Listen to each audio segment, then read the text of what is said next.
let's talk about how no matter what's going on and what needs to be done, there is no way that we can do it all at once. Hi, my name's Melina and welcome to my channel, Homesteading Farm Life. Our videos are all about homesteading, our 40-acre farm, and our animals. Follow our journey and learn how to homestead on your farm or in your backyard. Be sure to subscribe to my channel by clicking on the link below.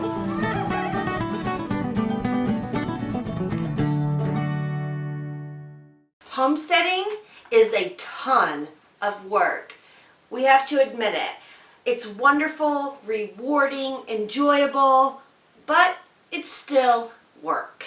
When I first moved onto the farm, all I wanted to do was homestead. I wanted to have a large garden. I wanted to have the biggest garden that I have ever had in my life with no experience of anything other than container gardens. I wanted to fish the ponds that are on our property.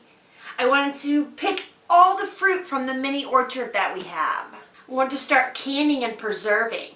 I wanted to tend to the yard, mow the acreage, plant seeds for the bees.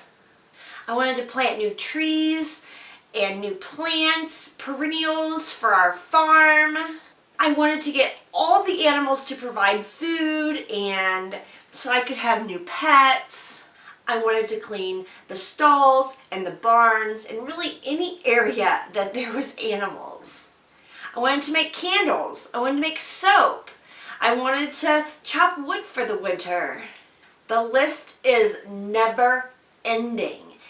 Homesteading is such a wide variety of things, and as soon as we got our homestead, I wanted to not just dip my toes in the water, but I wanted to jump off this diving board into this big huge pool, and I wanted everything to do with homesteading. However, I quickly became overwhelmed, and I realized two very important things. The first thing, you can't do everything all at once.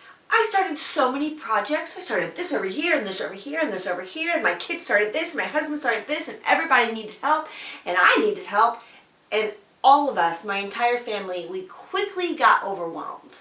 At the end of the season, I had this huge garden that my father and my husband and my children spent so much time and energy on, and it was overgrown completely. I couldn't keep up with it. It was just like this big snowy wet mess of leaves and branches and plants that had been smothered by all of the weeds that I didn't have time to pull. It was very heartbreaking. And also, we found ourselves with only half of the wood that we needed for the winter to keep ourselves warm and to cook our food. So if we would have paced ourselves and if we would have done things seasonally when they were supposed to be done and not just jump into something that we knew absolutely nothing about, it would have went a little more smoothly. We should have started smaller so that way, because we were basically learning as we go, and that way we could have learned and succeeded and gotten better for the next year. So my very first year on the homestead was quite crazy, but we're doing a lot better now. So the second thing that I learned was financially, you can't do it all either. You can't do it all whenever you have all of these projects that you want to start. And financially, can we really afford to do all of these things at one time? You know, we became homesteaders because we want to save money, we want to get away from the big city, we want to be self-sufficient, we want to be able to provide for our families. And financially, starting a big garden, I probably spent $200 in plants because it was already past the time when I should have started seeds and had little seedling plants, and I could go outside and put them in the garden.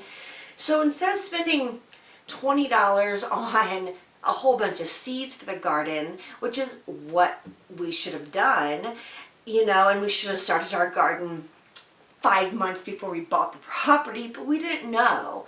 So financially, I was pouring all of this money into these huge projects, and they were the wrong season to start them in. I didn't have enough time to do them and everything else. I didn't have enough people to help me. Everyone had their own things that they wanted to do, and I had to respect that as well. So financially, don't take all of it on at the same time. Figure out what chores or things that you want to do around your homestead. Figure out what season is best to do them in. We bought our homestead in May, and we didn't even get moved in for 2.5 months, and at that time I decided I wanted to start a garden. So don't be like me. Do things in the proper order at the proper time of the year. It's going to save you money financially, and you're not going to get overwhelmed. Share your thoughts with me. Tell me about a time whenever you completed a project on your homestead that overwhelmed you or started to drain you financially or cost more than you thought. Let me know, how did you get out of that situation? What was the end result? I would love to hear your stories. Please put them down in the comments below. Don't forget to subscribe to my channel, give this video a thumbs up, and share it with all your homesteading friends.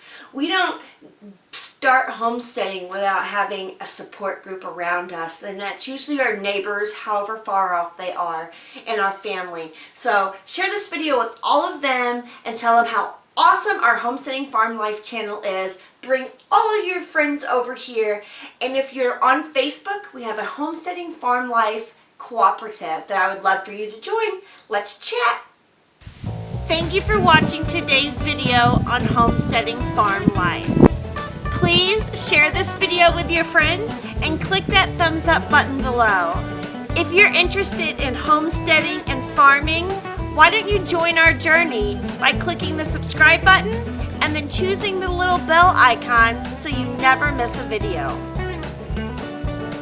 Maybe you're interested in more than just watching homesteading videos.